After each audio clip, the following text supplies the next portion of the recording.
Hoy es el Día Mundial de Hemofilia y es por eso que vamos a estar dedicando nuestro programa toda esta hora a conversar sobre este tema, sobre esta enfermedad. Justamente nos acompaña la mañana de hoy en el estudio la doctora Mercedes Mijares, hematóloga especialista en hematosis y trombosis, hemostasis y trombosis. Bienvenida, doctora. Muchas gracias por haber atendido nuestra invitación la mañana de hoy a acompañarnos a conversar sobre este tema tan interesante y que además muy poco se conoce, la hemofilia. Yo quisiera iniciar justamente la conversación preguntándole qué es la hemofilia, cómo podemos definir esta enfermedad, de qué se trata. Bueno, la hemofilia es un desorden, una condición hemorrágica que se produce por déficit de factores de coagulación. Si el déficit es el factor 8, vamos a tener una persona con hemofilia A, y si el déficit es factor 9, estaríamos en la presencia de una persona con hemofilia B. Cuando habla de factores, ¿es la forma de coagulación normal que tiene una persona?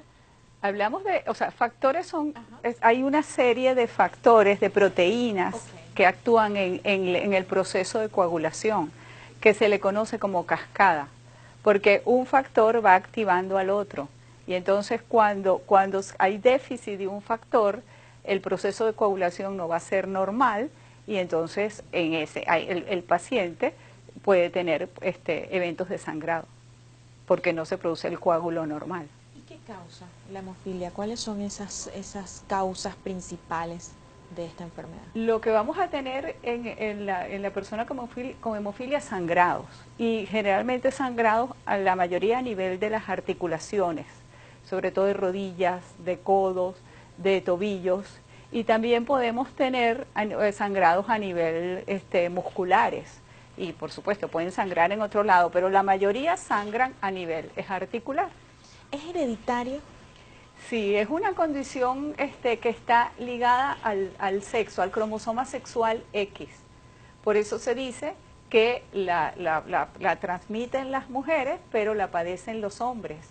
Porque la mujer va a tener una condición de ser portadora de la condición, pero ella no tiene por qué sangrar, aunque hay algunas portadoras sangradoras. Pero en cambio, en el hombre hay un solo cromosoma X. Y entonces en él va a tener un nivel de factor más bajo que el que pueda tener la mujer, porque en la mujer el X que no tiene la alteración compensa el déficit de factor. Es decir, que es más común en hombres, o sea, o digamos es más llamativa, ¿será? En hombres. Sí, la clínica es predominantemente en hombres, como te mencionaba.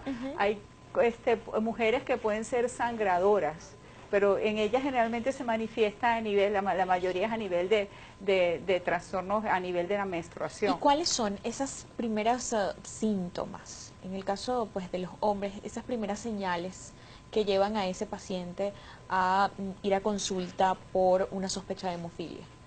Bueno, ahí habría que hablar de la clasificación de la hemofilia de acuerdo al nivel del factor en sangre, porque se clasifica en leve, moderada y severa. Cuando es menos de 1% de factor, la condición de hemofilia va a ser grave. Cuando es entre 1 y hasta 5% es moderada, y cuando es más de 5% es leve. Entonces hay personas que podrían no tener ninguna manifestación, o la mayoría cuando son hemofilias severas ya se comienza a presentar. Generalmente las madres lo notan cuando el bebé comienza a gatear, cuando entonces empieza a tener hematomas. Que son llamativos, y ahí ella puede consultar si ella no es portadora, porque a veces la mamá no sabe que es portadora, a veces lo sabe, a veces no lo sabe. Si ella lo sabe, podría estar como más pendiente de cuál va a ser la clínica de sangrado de su bebé. ¿Esos primeros síntomas inician desde que se está siendo bebés, o puede una persona tener hemofilia y no presentar ningún síntoma hasta edad adulta? Bueno, si son hemofilias severas y moderadas, puede ser, o la mayoría es desde el nacimiento, desde la edad de lactante, pues. Y después vendríamos, entonces sigue podríamos estar en pacientes con hemofilias leves que a veces no tienen ninguna clínica de hemorragia, y entonces cuando van a hacerse un procedimiento quirúrgico les hacen la prueba de coagulación para ver si el proceso de coagulación está normal, que es el tiempo parcial de tromboplastina, el que se le conoce como PTT, y entonces esa prueba va a estar prolongada, y ese paciente se debería de estudiar antes de que vaya al proceso quirúrgico. ¿Y esa prueba se hace cada vez que vamos a someternos a alguna intervención quirúrgica? ¿Se debe hacer? Debe hacerse, incluso para extracciones dentarias, para exodoncias, para cualquier procedimiento invasivo, debería de hacerse esa prueba. ¿Cuáles esas consecuencias de la hemofilia? Digamos las consecuencias más graves, de no detectarse a tiempo, de no cumplir un tratamiento para pues cuidarse de la hemofilia o tratar la hemofilia, mejor dicho. Yo diría que la consecuencia más grave es si no es tratada adecuadamente, porque entonces el paciente va a tener sangrados recurrentes a nivel de las articulaciones, y entonces al final puede terminar con una discapacidad motora e incluso atrofia muscular, y eso es lo que se conoce como la artropatía hemofílica.